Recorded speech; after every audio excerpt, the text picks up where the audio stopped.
बधाई हो आप सबको, क्योंकि वजीरेक्स ने एक बार फिर से हम सबको बेवकूफ बना दिया है।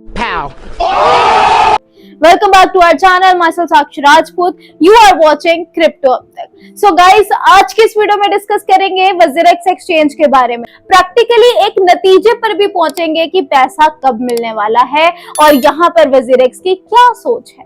ये है हमारा वजीरेक्स, जिसे इंडिया का क्रिप्टो एक्सचेंज कहा जाता है, इंडिया का अपना एक्सचेंज कहा जाता है। पिछले 1 से 1.5 सालों से अगर पैसा नहीं मिला तो आपको क्या लगता है कि इस बुल रन में वजीरेक्स, निश्चल सेठी क्या इतने ज्यादा बड़े बेवकूफ हैं? क्या वो इस बुल रन में आपको आपके फंड्स वापस करेंगे? खुद से समझदार को इशारा काफी है।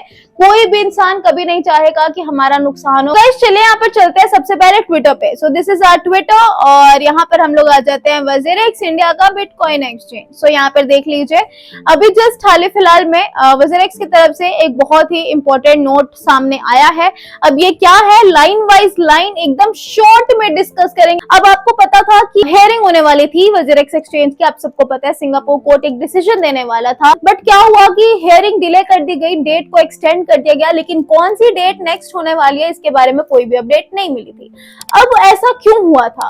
तो अभी जो मुद्दा सामने निकल कर आया है वो निकल कर आया है क्रेडिटर्स वर्सेस जेटाई और वजीरेक्स के बीच का। क्या हुआ था कि कुछ क्रेडिटर्स ने, जो कि वजीरेक्स के यूजर्स है मान लो, तो उन्होंने क्या किया था कि कुछ एफिडेविट यहाँ पर कोर्ट में पेश किए गए थे। अब क्या हुआ कि कोर्ट ने ये बोला है जो भी एफिडेविट यहाँ पर क्रेडिटर्स के थ्रू यानी रेलेवेंट नॉन पार्टीज के थ्रू यहाँ पर कोर्ट में पेश किए गए थे वो कॉम्प्लायंट नहीं थे कोर्ट्स के डायरेक्शंस के हिसाब से, यानी वो जो रूल्स एंड रेगुलेशंस होते हैं कोर्ट के उनके अकॉर्डिंग वो सही नहीं थे। तो सिंगापुर कोर्ट ने एक टाइम दिया सारे क्रेडिटर्स को, वो नॉन रेलेवेंट पार्टीज को। तो उन्होंने जो एफिडेविट दिया वो यहाँ पर कैंसिल हो गया कोर्ट में, जस्ट बिकॉज कोर्ट ने बोला कि हमारे रूल्स रेगुलेशंस के अकॉर्डिंग नहीं है, आप इसे फिर से बना के दो। तो इन्होंने एक पॉइंट बताए, कुछ टाइम्स बताए। पहले बात करते हैं 19 सितंबर की, जो कि कल यहाँ पर बीत चुकी है। तो नॉन पार्टीज को एक टाइम दिया गया था कि ये जो उन्होंने एफिडेविट दिया था उसका रिप्लेसमेंट देने के लिए 19 सितंबर तक। अब देखते हैं जो भी क्रेडिटर जिन्होंने यहाँ पर केस फाइल किया था उन्होंने कल की डेट में 19 सितंबर को एफिडेविट की रिप्लेसमेंट है वो यहाँ पर प्रोवाइड कर दी होगी कोर्ट को। बात करते हैं 22 सितंबर की। तो 22 सितंबर को क्या होने वाला है, तो जो एफिडेविट का रिप्लेसमेंट सारे यूजर्स ने दिया है कोर्ट को 19 सितंबर को, कोर्ट ने 22 सितंबर का एक डेडलाइन दिया है जेटाई को कि आप इंडियन लॉ के थ्रू यहाँ पर जो भी रिप्लाई हो सकता है उस एफिडेविट का वो यहाँ पर कोर्ट में प्रोवाइड करो। तो 22 सितंबर तक जेटाई ये जो एफिडेविट यूजर्स की तरफ से मिला है उसका जो भी रिप्लाई है वो कोर्ट को यहाँ पर सबमिट करेगा। उसके बाद क्या होगा कि जो रेलेवेंट नॉन पार्टीज है यानी जो क्रेडिटर्स है, जो यूजर्स है वजीरेक्स के, वो यहाँ पर फाइल करेंगे, अपना रिटर्न सबमिशन फाइल करेंगे 26 सितंबर तक।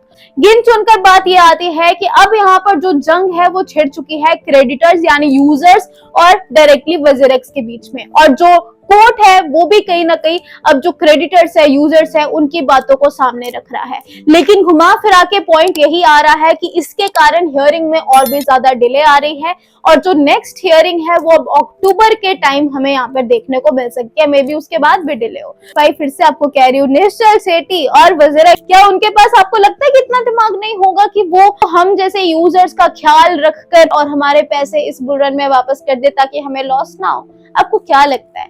तो ये सारा खेल इसी के लिए रचा गया है ताकि इस बुल रन में लोग शांत हो जाए और यहाँ पर उन्हें उनका पैसा वापस ना दिया जाए। अब मार्केट जब यहाँ पर 80, 90, 100% गिर जाएगी तब आपको आपका पैसा वापस मिलेगा, वो भी थोड़ा थोड़ा मिलेगा, तो आपको कैसा लगेगा? सोच के देखो। तो अब जो जंग है वो यहाँ पर पर्सनली क्रेडिटर्स उनके और जेटाई वजीरेक्स के बीच में हो चुका है। जो एफिडेविट इतना बड़ा 52 पेजेस का यहाँ पर फाइल किया गया था उसे यहाँ पर फिर से फाइल किया गया। जेटाई इसका आंसर 22 तारीख को देगी, 26 तारीख को फिर से जो यूजर्स है वो इसका रिटर्न सबमिशन देगी और उसके बाद फिर कोर्ट सबको देखने सोचने के बाद अक्टूबर में जाकर हियरिंग का टाइम बताएगी और उसके बाद में भी और डिले हो जाए और भी नई नई चीजें सामने आ जाए। तो मैं आपको ओपिनियन जानना चाहती हूँ, आपको क्या लगता है? मुझे तो ये लगता है कि ये सारा खेल इसीलिए रचा गया ताकि इस बुल रन में भी निश्चल सेठी को हमें हमारा पैसा ना देना पड़े और वो इस बुल रन से भी बच जाए। आपको क्या लगता है प्लीज कमेंट करना। जरूर जानना चाहूंगी आपकी राय कि भाई ये सारी चीजें आखिरकार क्यों हो रही हैं। इनफैक्ट ये बात भी बोला जा रहा है कि अगर ये सारी चीजें ऐसी ही चलती चली गई तो हो सकता है कि 2030 तक भी यहाँ पर इन सारी चीजों को टाला जा सकता है।